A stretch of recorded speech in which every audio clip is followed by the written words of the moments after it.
ഈശോ മിശിഹായ്ക്ക് സ്തുതിയായിരിക്കട്ടെ. ഇന്ന് നമ്മൾ ധ്യാനിക്കുന്നത് വിശുദ്ധ മത്തായിയുടെ വിശുദ്ധ സുവിശേഷം 6-ാം അധ്യായം 1 മുതൽ 6 വരെയുള്ള വാക്യങ്ങളും 16 മുതൽ 18 വരെയുള്ള വാക്യങ്ങളുമാണ്.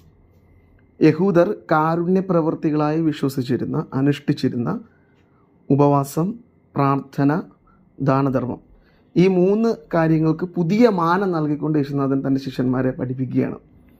അതായത് പലപ്പോഴും എല്ലാവരുമല്ല, ഇസ്രായേൽക്കാരിൽ തന്നെ പ്രമുഖരായ ഫരിസേയരിലും നിയമജ്ഞരിലുമൊക്കെ ചില ആളുകളെങ്കിലും ഈ കാരുണ്യ പ്രവൃത്തികൾ ചെയ്തിരുന്നത് മറ്റു മനുഷ്യരുടെ പ്രശംസ പിടിച്ചു പറ്റാനാണ്. എല്ലാവരുടെയും കാര്യമല്ല യേശുനാഥൻ പറയുന്നത്. ചിലരെങ്കിലും ഉള്ളിൽ അങ്ങനെ ഒരു കാര്യം അവർ ചിന്തിച്ചിരുന്നു. അവർക്ക് മറ്റുള്ളവരെ കാണിക്കുന്നതിന് വേണ്ടി, ഞാൻ പ്രാർത്ഥിക്കുന്ന ആളാണ്, ഉപവസിക്കുന്ന ആളാണ്, ഞാൻ ദാനധർമ്മം ചെയ്യുന്ന ആളാണ് എന്ന് കാണിക്കാൻ വേണ്ടി മറ്റുള്ളവരുടെ മുമ്പിൽ വെച്ച് ഇതൊക്കെ പ്രവർത്തിക്കുന്ന ഒരു പ്രവണത ഉണ്ടായിരുന്നു. അതിനെ യേശുനാഥൻ ശക്തമായി താക്കീതോടുകൂടെ എതിർക്കുകയാണ്. ഇപ്പോൾ ഇവിടെ പറയുന്ന പ്രാർത്ഥന, ദാനധർമ്മം, ഉപവാസമൊക്കെ ഒരു മനുഷ്യൻ്റെ സ്വകാര്യതയിൽ സംഭവിക്കേണ്ട കാര്യങ്ങളാണ്. ഇവിടെ സ്വകാര്യ പ്രാർത്ഥനയെക്കുറിച്ചാണ് പറയുന്നത്, കമ്മ്യൂണിറ്റി പ്രെയർ അല്ല. സമൂഹ പ്രാർത്ഥനയെക്കുറിച്ച് മത്തായിയുടെ സുവിശേഷത്തിൽ 18-ാം അധ്യായത്തിൽ യേശുനാഥൻ പറയുന്നുണ്ട്. ഒരിക്കലും സമൂഹ പ്രാർത്ഥനയെ, സ്വകാര്യ പ്രാർത്ഥനയെ നമ്മൾ കാണരുത്. രണ്ടും ഒരേ പ്രാധാന്യമുള്ള, ഒരുപോലെ പ്രാധാന്യമുള്ള പ്രാർത്ഥനകളാണ്. അപ്പോൾ സമൂഹ പ്രാർത്ഥനയ്ക്ക് മാത്രം പ്രാധാന്യം കൊടുക്കുന്നവരാകരുത്. നമ്മൾ പേഴ്സണൽ പ്രെയറും, അതായത് സ്വകാര്യ പ്രാർത്ഥന നമുക്കുണ്ടാവണം. ദൈവത്തോടൊപ്പം നമുക്ക് സ്വകാര്യതയിൽ അല്പസമയം പങ്കെടുക്കണം. അപ്പോൾ ഇത് ഈ ഒരേപോലെ സംഭവിക്കേണ്ട ചില കാര്യങ്ങളാണ്.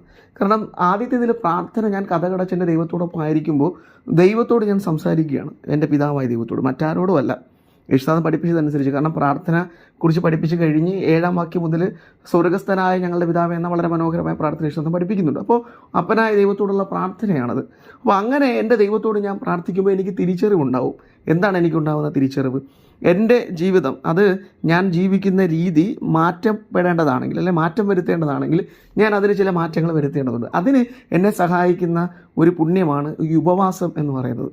അതായത് ഈ ലോകത്തിൻ്റെ എല്ലാ കാമനതകൾക്ക് മുമ്പിലും ഞാൻ എൻ്റെ ഹൃദയം തുറന്നു വെക്കാതെ ചിലത് വേണ്ട എന്ന് വെക്കുന്നതാണ് ഉപവാസം. ഉപവാസം എന്ന് പറയുന്നത് ഭക്ഷണം മാത്രം ഒതുക്കുന്നതല്ല.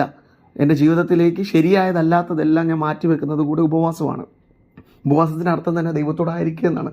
ദൈവത്തോടു കൂടെ ആയിരിക്കുമ്പോൾ ദൈവത്തിൻ്റേതല്ലാത്തതൊക്കെ ഞാൻ എൻ്റെ ജീവിതത്തിൽ മാറ്റിവെക്കാനായി തീരുമാനമെടുക്കുകയാണ്. അപ്പോൾ ഇതെല്ലാം എൻ്റെ ജീവിതത്തിൽ സ്വകാര്യതയിൽ സംഭവിക്കേണ്ടതാണ്. ഞാൻ അതൊക്കെ പതുക്കെ മാറ്റുകയാണ്. ഇതെല്ലാം ഞാൻ മാറ്റുന്നത് മറ്റാരെയോ കാണിക്കാനല്ല, എൻ്റെ ജീവിതത്തെ ക്രമപ്പെടുത്തുന്നതിന് വേണ്ടിയാണ്, എൻ്റെ ദൈവത്തോടൊപ്പമുള്ള എൻ്റെ ജീവിതത്തെ ക്രമപ്പെടുത്തുന്നത്. അപ്പോൾ അങ്ങനെ ഞാൻ വേണ്ട എന്ന് വെക്കുന്ന ചില സൗകര്യങ്ങൾ, ചില സുഖങ്ങൾ, ചില സന്തോഷങ്ങൾ, അത് എൻ്റെ സഹോദരന് സഹായകമാണെങ്കിൽ അവന് ഞാൻ അത് ദാനമായി നൽകുകയാണ്. അതായത് ഞാൻ ദാനധർമ്മം അനുഷ്ഠിക്കുക എന്ന് പറയുന്നത്, ഞാൻ ഉപവസിക്കുമ്പോൾ ആഹാരം കഴിക്കാതെ അതിൻ്റെ പൈസ ഞാൻ മാറ്റിവെച്ച് പിന്നീട് ഉപയോഗിക്കുന്നുവെന്നല്ല. ഞാൻ അങ്ങനെ മാറ്റിവെക്കുന്ന ചില കാര്യങ്ങൾ എൻ്റെ സഹോദരങ്ങൾക്ക് വേണ്ടി കൊടുക്കണം. ഇതിൻ്റെയും പശ്ചാത്തലം എന്ന് പറയുന്നത് പിതാവായ ദൈവമാണ്. ഞാൻ പ്രാർത്ഥിക്കുന്നത് പിതാവായ ദൈവത്തോടാണ്. അപ്പോൾ ആ ദൈവത്തിൻ്റെ മക്കളാണ് എല്ലാവരും. അപ്പോൾ അങ്ങനെ എൻ്റെ സഹോദരങ്ങൾക്ക് ഞാൻ എൻ്റെ അഭിവൃദ്ധിയിൽ നിന്ന് ഒരു കൈനീട്ടം, ഞാൻ എൻ്റെ സഹായഹസ്തം നീട്ടുന്നതാണ് ഈ ഒരു ദാനധർമ്മം എന്ന് പറയുന്നത്. അങ്ങനെ ഇതെല്ലാം സ്വകാര്യതയിൽ സംഭവിക്കണം. ഒരിക്കലും ദാനധർമ്മം ചെയ്യുമ്പോൾ മറ്റുള്ളവരെ അറിയരുത് എന്ന് വിശുദ്ധം വളരെ വ്യക്തമായി പഠിപ്പിക്കണം. അപ്പോൾ ഇതെല്ലാം സ്വകാര്യതയിൽ ഒരു മനുഷ്യൻ്റെ ജീവിതത്തിൽ സംഭവിക്കേണ്ടത്. അങ്ങനെ ഞാൻ ദൈവമുണ്ട് എന്നുള്ളൊരു ബോധ്യത്തിലേക്ക് കടന്നു വരികയാണ്. മനുഷ്യനെ കാണിക്കാൻ വേണ്ടിയല്ല ചെയ്യുന്നത്, ദൈവത്തെ കാണാൻ വേണ്ടി, ദൈവത്തെ കാണിക്കാൻ വേണ്ടിയുമല്ല.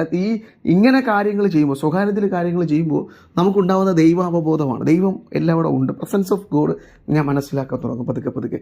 എൻ്റെ ജീവിതത്തിന് ചുറ്റും എൻ്റെ ദൈവം എന്നെ കാണുന്നുണ്ട്, എൻ്റെ ദൈവം എന്നെ സംരക്ഷിക്കുന്നുണ്ട്, എൻ്റെ ദൈവത്തിന് വേണ്ടി ഞാൻ എൻ്റെ ജീവിതം ക്രമപ്പെടുത്തേണ്ടതായിട്ടുണ്ട് എന്നുള്ളൊരു ദൈവാവബോധമാണ് ഈ 3 പുണ്യപ്രവൃത്തികൾ ഞാൻ സ്വകാര്യത്തിൽ ചെയ്യുമ്പോൾ ഉണ്ടാകുന്നത്. ദൈവം എല്ലായിടത്തും വ്യാപൃതനാണ് എന്നുള്ളൊരു ചിന്ത എനിക്കത് പതുക്കെ നൽകാൻ തുടങ്ങും. അങ്ങനെ എൻ്റെ ജീവിതം മുഴുവനും പ്രാർത്ഥനയും ഉപവാസവും ദാനധർമ്മവുമായി പതുക്കെ മാറും. ഞാൻ ജീവിതത്തിൽ ചെയ്യുന്നതെല്ലാം ഈ പുണ്യപ്രവൃത്തികളുടെ എക്സ്റ്റൻഷനായി മാറും, ഈ പുണ്യപ്രവൃത്തി തന്നെ ചെയ്യുന്നതായി മാറും. അപ്പോൾ യേശുനാഥൻ തൻ്റെ ശിഷ്യന്മാരെ വിളിക്കുന്നത് ആ ഒരു പുതിയൊരു ജീവിത രീതിയിലേക്കാണ്. തൻ്റെ ജീവിതത്തിൽ കിട്ടുന്ന അനുഗ്രഹങ്ങളും കൃപകളും ഒക്കെ മറ്റുള്ളവരിലേക്ക് ഒഴുക്കുന്ന മനുഷ്യരായി മാറാൻ അങ്ങനെ സാധിക്കുന്നു. അപ്പോൾ മറ്റു മനുഷ്യരുടെ പ്രശംസ പിടിച്ചു പറ്റുന്നതിന് വേണ്ടിയല്ല, ദൈവത്തിൻ്റെ സ്നേഹം മറ്റുള്ളവരിലേക്ക് ഒഴുക്കുന്നതിന് വേണ്ടിയാകും ഈ പുണ്യപ്രവൃത്തികൾ ചെയ്യുന്നത്. അപ്പോൾ ഈ ഒരു വചനം ധ്യാനിക്കുമ്പോൾ നമ്മൾ പ്രാർത്ഥിക്കേണ്ടതാണ്. ആദ്യം ദൈവാവബോധം ഉണ്ടാവണം. ദൈവം എന്നെ കാണുന്നുണ്ട്, അങ്ങനെ ആ ദൈവത്തിൻ്റെ മകനാണ് ഞാൻ, ചുറ്റുമുള്ളവരും അങ്ങനെ തന്നെയാണ്.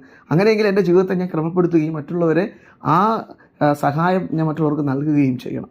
അപ്പോൾ ഈ ഒരു വചനം ധ്യാനിക്കുമ്പോൾ ആ ഒരു കൃപയ്ക്ക് വേണ്ടി നമുക്ക് പ്രാർത്ഥിക്കാം. യേശുനാഥൻ പിതാവായ ദൈവത്തിൻ്റെ മക്കളാണ് നാം എന്നുള്ള ബോധ്യം നമുക്ക് നൽകട്ടെ. ആമേൻ.